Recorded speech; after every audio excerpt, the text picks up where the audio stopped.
ഇന്നലെ മാർച്ച് 23-ാം തീയതി തിങ്കളാഴ്ച വൈകുന്നേരം ഓഫീസിൽ നിന്ന് ഒരുപാട് ആളുകൾ താമസ സ്ഥലത്തേക്ക് തിരിച്ചെത്താൻ മണിക്കൂറുകളാണ് എടുത്തത്. റോഡിൽ വെള്ളക്കെട്ടിൽ കുടുങ്ങിക്കിടക്കുന്ന നിരവധി വാഹനങ്ങളുടെ ദൃശ്യങ്ങൾ നമ്മൾ ഇതിനോടകം കണ്ടിട്ടുണ്ടാകും. എന്തായാലും 27-ാം തീയതി വരെ ഈ ഒരു അവസ്ഥ തുടരുമെന്നാണ് പറഞ്ഞിട്ടുള്ളത്.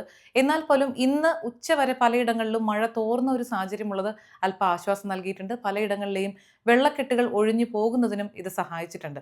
എന്നാലും പല സ്ഥലങ്ങളിലും രൂക്ഷമായ വെള്ളക്കെട്ട് തുടരുന്നു എന്നുള്ള വിവരങ്ങൾ ലഭിക്കുന്നുണ്ട്. ദുബായിയുടെയും ഷാർജയുടെയും അജ്മാന്റെയും അബുദാബിയുടെയും ഒക്കെ വിവിധ ഭാഗങ്ങളിൽ താഴ്ന്ന പ്രദേശങ്ങളിൽ ഇപ്പോഴും വെള്ളത്തിന്റെ ബുദ്ധിമുട്ട് അനുഭവപ്പെടുന്നുണ്ട്. പല വാഹനങ്ങളും ഇപ്പോഴും കുടുങ്ങിക്കിടക്കുന്നുമുണ്ട്. ബേസ്മെന്റ് ഏരിയകളിൽ നിന്ന് വാഹനങ്ങൾ നീക്കം ചെയ്യാനുള്ള നിർദ്ദേശങ്ങളൊക്കെ കഴിഞ്ഞ ദിവസം തന്നെ അതോറിറ്റീസ് നൽകിയിരുന്നു. എന്തായാലും ദുബായ് എയർപോർട്ട് അതോറിറ്റീസ് നൽകുന്ന വാർണിംഗ് തീർച്ചയായിട്ടും ശ്രദ്ധിക്കുക. പലയിടങ്ങളിലും ഇങ്ങനെ രൂക്ഷമായ വെള്ളക്കെട്ട് ഉള്ളതുകൊണ്ട് തന്നെ എയർപോർട്ടിലേക്കുള്ള യാത്രക്കാർ നേരത്തെ തന്നെ താമസ സ്ഥലത്ത് നിന്ന് ഇറങ്ങണമെന്ന് ഓർമ്മപ്പെടുത്തിയിട്ടുണ്ട്. 4 മണിക്കൂർ മുൻപെങ്കിലും എയർപോർട്ടിൽ എത്തിച്ചേരാനും നിർദ്ദേശം. അസ്ഥിരമായ കാലാവസ്ഥ തുടരുന്നതുകൊണ്ട് പല ഫ്ലൈറ്റുകളുടെയും സമയക്രമീകരണങ്ങൾ മാറ്റിയിട്ടുണ്ട്. അതുകൊണ്ട് ഫ്ലൈറ്റ് സ്കെഡ്യൂൾ പരിശോധിച്ച് റീകൺഫേം ചെയ്ത ശേഷം മാത്രം എയർപോർട്ടിലേക്ക് പുറപ്പെടുക.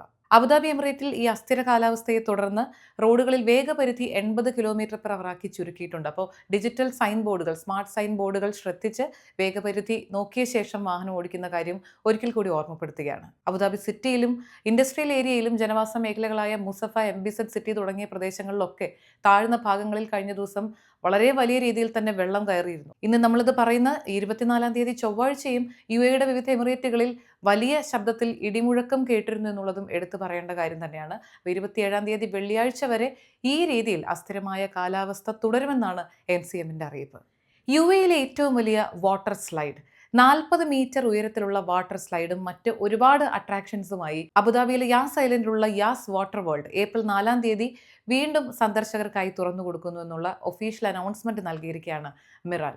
UAEയുടെ തന്നെ ഏറ്റവും വലിയൊരു എന്റർടൈൻമെന്റ് ഹബ്ബായി മാറിക്കൊണ്ടിരിക്കുന്ന യാസ് ഐലൻഡിലെ പ്രധാനപ്പെട്ട കേന്ദ്രങ്ങളിൽ ഒന്നാണ് യാസ് വാട്ടർ വേൾഡ് തീം പാർക്ക് എന്ന് പറയുന്നത്. അവിടെയാണ് UAEയിലെ തന്നെ ഏറ്റവും വലിയ വാട്ടർ സ്ലൈഡും ലോസ്റ്റ് സിറ്റി തീമിലുള്ള ഒരുപാട് വിനോദ ആക്ടിവിറ്റികളും ഒക്കെ ചേർത്ത് 70ഓളം റൈഡുകൾ ഉൾപ്പെടുത്തിക്കൊണ്ട് പുതിയ രീതിയിൽ സന്ദർശകർക്കായി ഇപ്പോൾ തുറന്നു നൽകാൻ തീരുമാനിച്ചിരിക്കുന്നത്.